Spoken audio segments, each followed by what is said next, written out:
Hi everyone, I'm Amy and I'm in my kitchen at home, and today I'm making enchilada lasagna.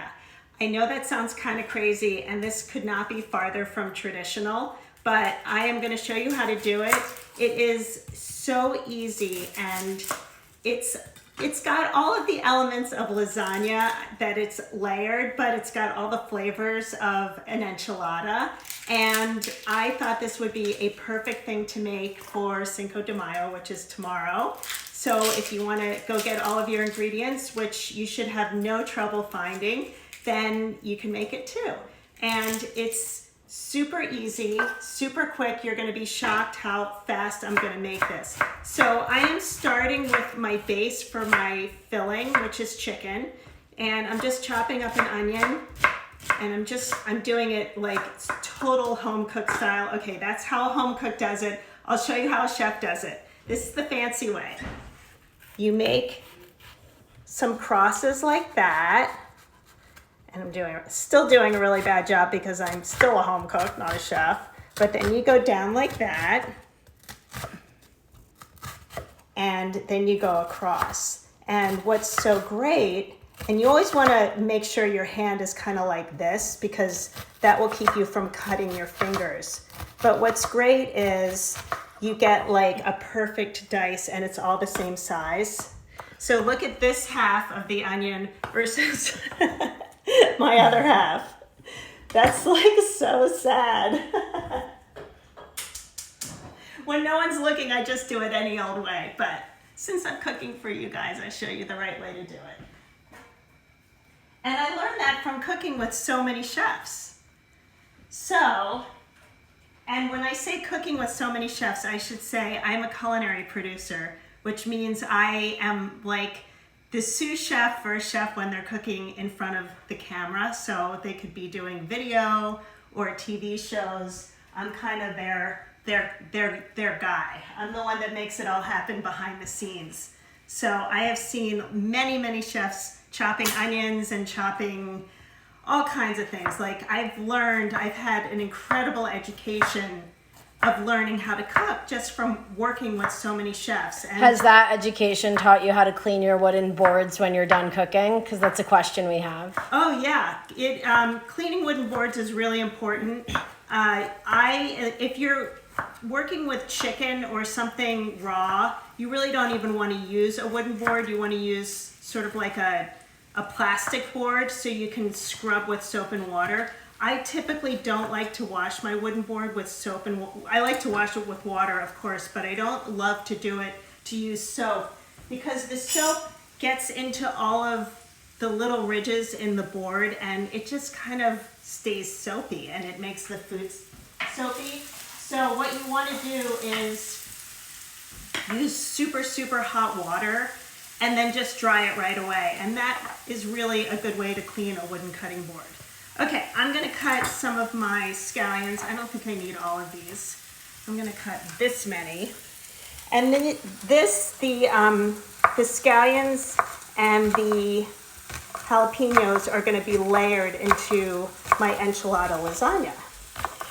So getting back to this crazy title, this is a recipe that a really dear friend of mine gave me about 15 years ago. Her name was Maria, and she actually died.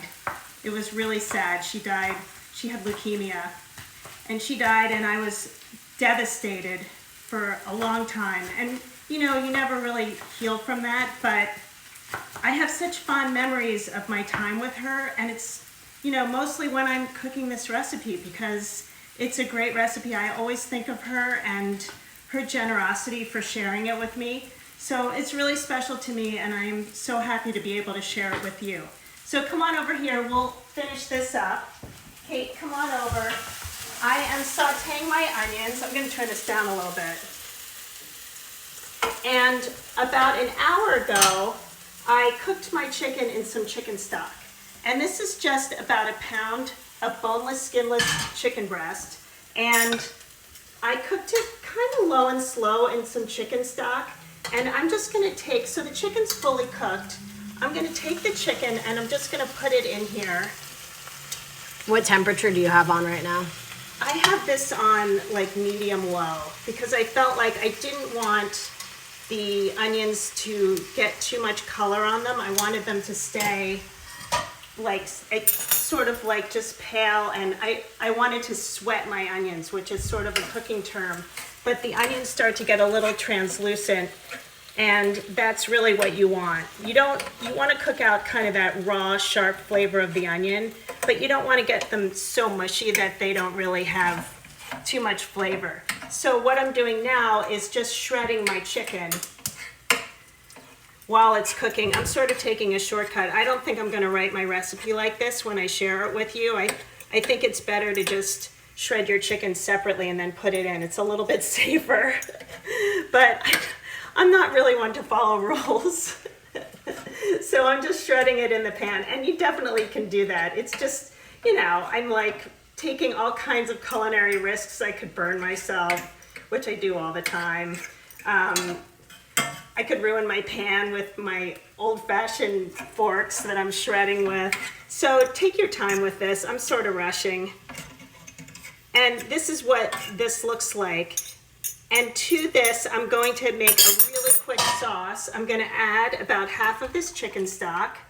I'm going to turn the heat back up. And I'm also going to add some sour cream. So what's the heat at now? The heat's now at like medium high. And you can see it immediately starts to sizzle, which is exactly what I want. I'm not looking to cook anything. I'm just looking to combine. If you cook with dairy like this with sour cream at a really high heat, it could start to separate, and then you have to start all over again with your dish. So I really just want to kind of combine this. The nice thing about the sour cream and the chicken stock, which is so nicely flavored with the chicken, it makes like a nice sauce like right away. And then the onions add a really great flavor. And you can also add garlic to this if you want. You can really add anything, shallots, leeks. Could you use like Greek yogurt if you didn't want to use sour cream? You could use Greek yogurt. Yeah, that's a really good idea. You just want it to be unflavored. Like no fruity Greek yogurt in this dish. No shit. What'd you just say? No shit. No vanilla Greek yogurt. No vanilla Greek yogurt. I know that's your favorite, but not in this dish. So this is done. Look how fast that came together. I mean, that's some good stuff. So all we have to do now is assemble. And why don't come on over here? I'm going to show you how we're going to do it. So I'm going to put this. Oh, it's not too hot. It's a little hot. I'm going to put this right here. I'm going to move this over, and this is how you put together this lovely enchilada lasagna. Starts with enchilada sauce. This is a can of sauce that I just bought at the grocery store, and I'm putting about a 1/4 cup in the bottom of my baking dish. I just want to kind of get it a little bit coated because it almost acts as like a non-stick barrier, because then I'm going to start to layer my tortillas. And I have corn tortillas. I really like corn. Can you see this? Here, you know what? I'm gonna do it this way. You can see it. You can see it? Okay, Yeah. great. I'm gonna move this over here. I really like corn tortillas for this, but you can definitely use flour. I just think the flavor of corn is so much better. So I have my corn tortillas. This is probably the hardest part of the whole recipe, is getting the layering right, and I am not great at it. So the idea is to put 1/3 of this chicken mixture on top, and I think I need, this spoon has holes in it, so all the good broth and sour cream is coming right out of the spoon. So this is a better spoon. And you want to just sort of cover all of the tortillas because that'll help them cook. So the tortillas are like the lasagna noodles. That's what they act as. And then I'm going to put some jalapeños and some scallions, 1/3. And by the way, I have my oven preheating at 350. And then I'm going to put 1/3 of this cheese. It smells so good. This is the best. I love this dish. We haven't had this in like 10 years though. I know. And then I'm gonna put a whole cup of enchilada sauce. And here's the thing about enchilada sauce. So I bought red enchilada sauce at the store. So that's a cup. And I'm gonna put more tortillas on. And you can also buy green enchilada sauce. And the difference between red and green is just the peppers. It's red peppers versus green peppers. And they're both really good. You can even combine them. But I didn't see any green. I actually wanted to make 2 versions, one with red and one with green. What's that called? The divorciados? Yeah. So when we were in Mexico on vacation for breakfast, we used to get chilaquiles, which is, it's like, what is it, Katie? Like tortilla chips with... It's like huevos rancheros, but better. It's a little bit better. And we had the option of red sauce or green sauce or a combo, which was called La Divorce. Divorce, it was in Spanish though. I know, that was great.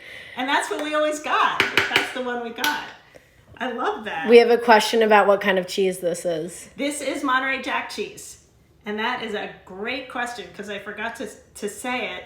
You could use, I like Monterey Jack for this because Pepper Jack would be good though. Pepper Jack would be really good, but I like the mildness of it.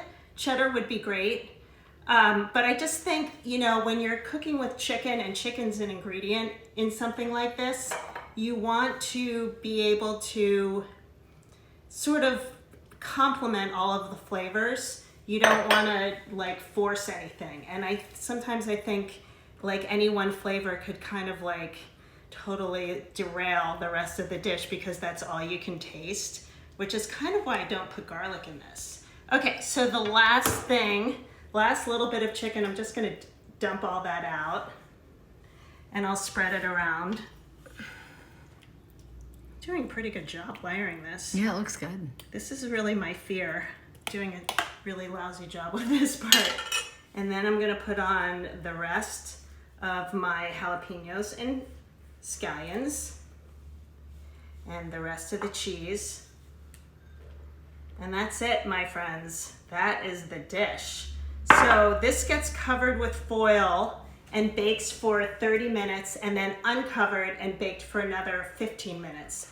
I am going to set this aside and bake it later because I made another one and I'm gonna show you what that looks like and we're gonna cut into it. Because all we do is eat, so both of them will get eaten. Oh, both of these will be eaten, no problem. So this is what this looks like, and I am so excited to cut into this. I'm gonna put it right here.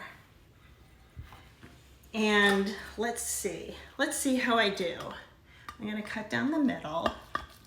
Oh, this is nice. This is really, really nice. Should we just cut a really big piece? Yeah. This is our lunch, right? Mm-hmm. All right. And let's see. How are you gonna get that out of there? I don't know. I hope I do it. It might be. The first piece is always the hardest, but pretty good. So, shall we? Yeah. Okay. Fork for you. Yep. Fork for me. Oh, I'm so excited for this. Cheers. Cheers. Oh my God, that's amazing. So good. I mean, what could be better? Like all the layers of an enchilada in a lasagna, and that took about 15 minutes. So thank you so much for joining me. I love doing this with all of you. Thank you for the questions.